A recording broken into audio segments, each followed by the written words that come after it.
back to bed, America. Your government is in control again. Here, watch this. Shut up. You are free to do as we tell you. You are free to do as we tell you. Right? They get paid less than the guy at the zoo in charge of making sure the hippos fuck. Like, really? They're going after unions, and look, unions have some trouble like any large entities do, but unions are also responsible for tiny, forgettable things like a weekend and healthcare if you got it. Getting children out of the workplace alone was crucial because they're fucking shitty workers.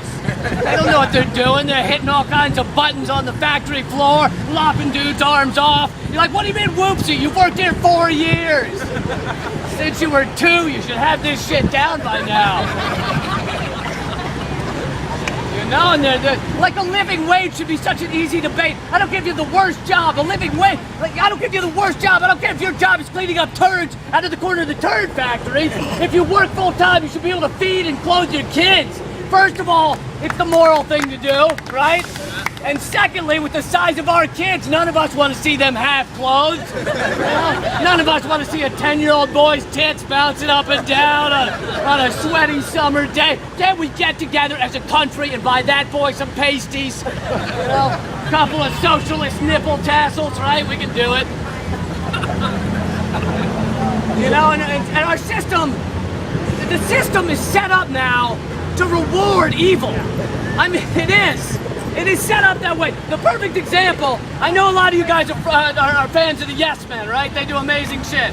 And what's interesting, and most of you already know this, but whenever they do one of their pranks, whenever they announce that GE is going to give back their tax refund of $3 billion, or when they announce that Dow Chemical was going to pay the victims of the Bhopal chemical spill, whenever they do that, the corporations then have to come out and say, hey, that great thing you heard we were going to do, we're totally not doing that. Right? We want fucking nothing to do with that. But during that hour, when everyone believes it, during that hour, their stock plummets. Dow lost $1 billion. GE lost $1 billion. Meaning, we've created a system that rewards being a giant dickhole. All right? So if a company announces they're going to hostily take over a local business and fire all the employees, then Wall Street gives them the economic equivalent of a high five and a reach around. But if they announce that they're going to give free AIDS medication to the dying people of Ghana, then Wall Street knocks them unconscious and draws queer on their forehead. I mean, that's the system we've created. And also, there's another reason we're circling the train right now. There's a difference between good people and evil people. There's a difference between bad people and just people. The difference is that most of the time, evil people have plans. They always have a fucking plan.